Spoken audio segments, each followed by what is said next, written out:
Hey, my Legion. How y'all doing today? I'm with my buddy John. We're here to review the Fear Street Trilogy. On Netflix. On Netflix. We saw the first two parts last week, and we saw the final part this week. And it's weird because it starts... Well, it goes back in time, but it starts off back in time, too, based off R.L. Stine's Fear Street series, and these are R-rated. These are not like the Goosebump movies that are more PG rated. Well, yeah, for the guy who did Goosebump. I mean, and it was weird because when I bought a couple episodes, couple editions of Dynamite, because I remember as a kid Dynamite, and then Dynamite, and then as when they talk about J.J. Walker for that Let's Do It Again, because I remember seeing it on cable, and it was fun. So they had R.L. Stine in the Dynamite books? Yeah. Well, he was. I think he was editor. He was one of the writers for that, and also Bananas too. Cause I didn't know about that. Bananas. Yeah, Bananas. That was the comic book. Yeah, I used to get. Yeah. Well, I wouldn't allow you, Dad. You're not allowed to get anything called Bananas. That's what my mom said. She had to pick out. Well, I think it was like porn or something. Yeah, I don't know. She was against me getting comedic books back then too, or like horror books, comedic books. Really weird. She said you're only allowed to get what I approve you to get. Because I wanted to get the Book of Nerds in 5th grade. Dad said, "Why do you want to get a book like that for?" Because it's interesting. I think it's interesting. And said, that's weird. And I ended up buying it like about a couple years back for like $4 or $5.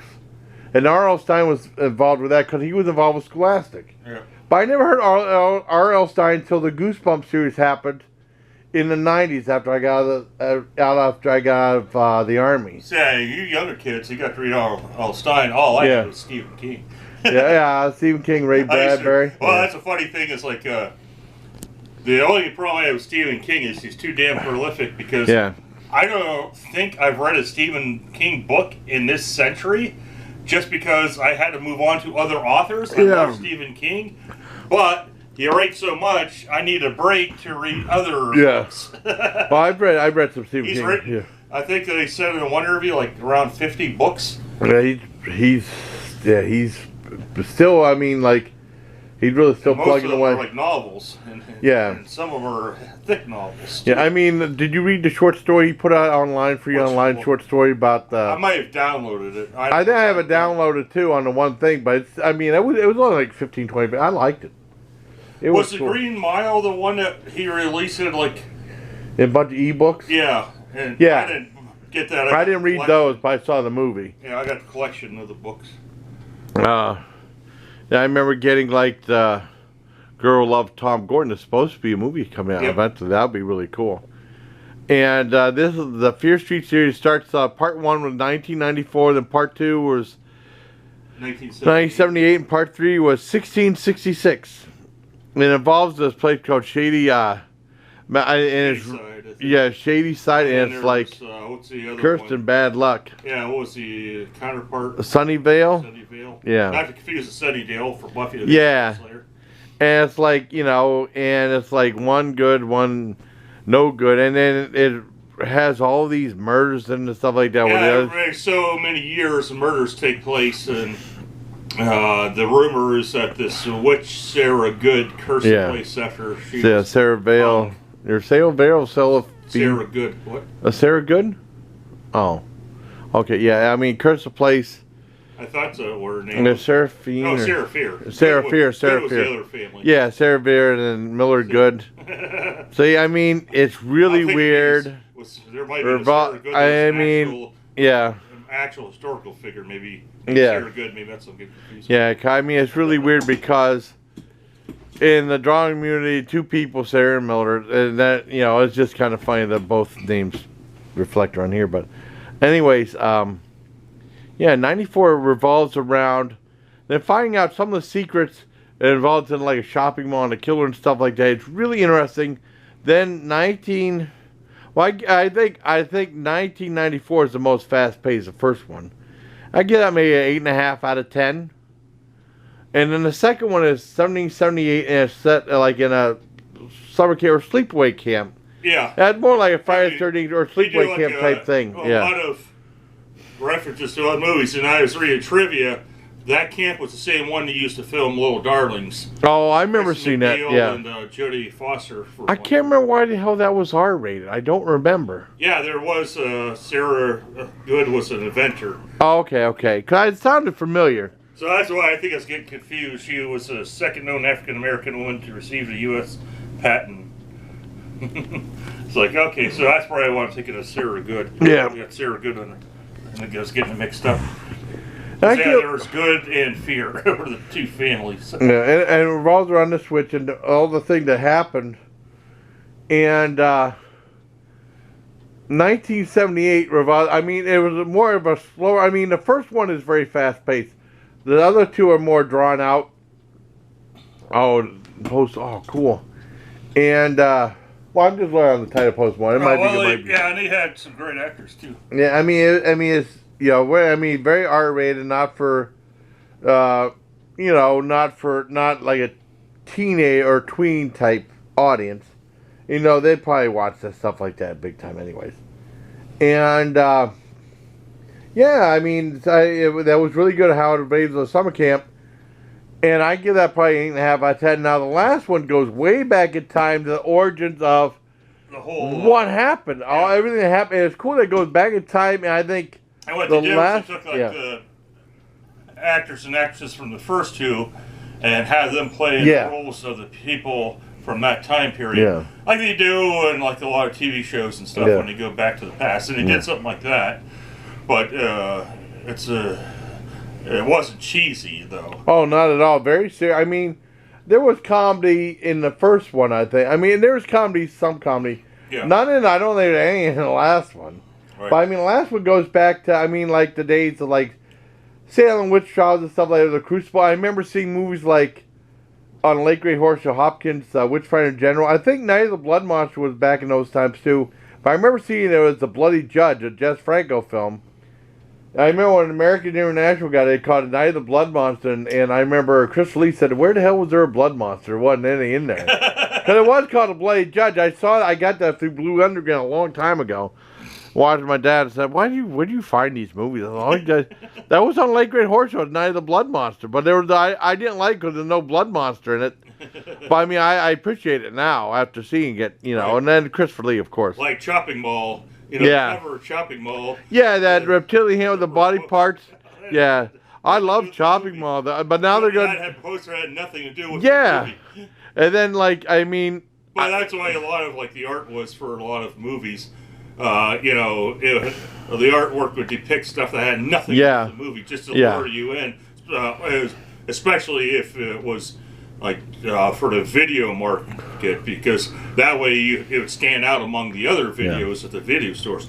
For young whippersnappers out there, back in our day, there used to be stores you'd go to rent movies.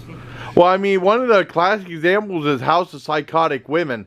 Had great artwork and stuff like that, gory and stuff, like women and nothing to do with that. Some killer or something like that, like a Spanish film.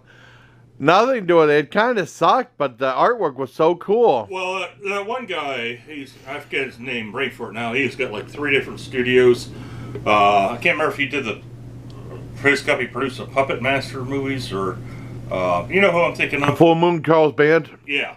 He's got, I think, 3 companies. But he would actually, for the video market, hire Italian painters. Oh, you're thinking of Wizard Video. Wizard Home Video, because he would do that for the Italian film. Yeah, wasn't that one of his companies? So. Yeah, Wizard Home Video. Yep. For the video market, he would hire Italian painters to do cover designs. For stuff. Yeah, he would. It was especially for Revenge of the House Usher, The Invisible Dead, which I never seen, and Virgin Among the Living Dead, which I ended up liking the movie. It was weird. It was out there. And some of those were censored, or SS Hell Train, which is actually a very boring Nazi exploitation film. Anyways, back to our main thing. Back to the main thing. I get sidetracked because there's we know so much about movie, and there's so much involved in this. Yeah, but, I mean, and they had and this, it was only 2 actors. I recognized one I didn't, but you have Ethan Hawke and Uma Thurman's daughter. Was it Sadie that was in No, what's her name? Whatever. Yeah. Was in Stranger Things. Yeah. And you have the redheaded girl from Stranger Things. I think her name's Sadie Sink. And then, and I didn't recognize her because she looks a little bit older and she didn't have blonde hair in it, but Gillian Jacobs from the Community is in the second, third movie. But yeah, I think the entire cast did a really good job. Oh yeah, it was. I mean, like some people who don't want. I mean, you guys admit a lot of information. We put a lot of information, even if it's not about the movie that we're reviewing. And I mean, but it goes back to the time where a movie like I said, Bloody Judge or Night of the Blood Monster, or then I mentioned the Witchfinder General, or like Elvira had Mark of the Devil and Blood and Satan's Claw about witchcraft in that time. Movie The Crucible. It goes back to those times. I think that has the most impact. And then it goes all the way back to 1994. Yeah, I mean, so like was like the last third or quarter of the movie. It's all of a sudden it shows 1994 Part 2 because now they went back and told the origin. It brought us back to the conclusion of the first movie. I mean, what was going on in the first movie. I think they would only get away with it on Netflix because it stays fresh in people's minds because they had all three. And if it played in the movie theater, it'd probably be released like It Chapter 1, It Chapter 2 or something like that. I don't think it would work as well in the theaters. It all depends. Maybe because they did that tie-up at the end, but I mean, there's no issue with Lord of the Rings. Oh, yeah, that's true. But, yeah. Well, that's true, too, yeah. But it does help if you just... Of course, it would help better if we probably would have gone through them all in one day. Well, I mean, they're long movies. They're all about 2 hours apiece, I mean... but it was cool. I give part of the last part a 10 out of 10. First two an 8.5 out of 10. The last two a 10 out of 10. And I really enjoyed the Fear Street trilogy from R.L. Stine. I mean, I never seen his more grown-up stuff, but... That's the first stuff based off of his works that I've seen. But that's the first time I ever seen him, because it was like R.L. Stine's Goosebumps. I didn't know who the guy was, but he's been linked to Scholastic since when we were kids, right. And a lot of their books and stuff. I remember from back then. I remember hearing that.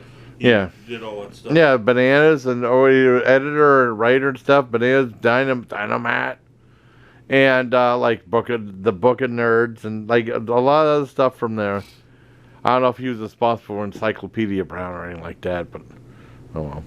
So I guess that's it for Fear Street Trilogy. So I hope you like this review that from me and John. Until next time, bye please. Take care, my Legion.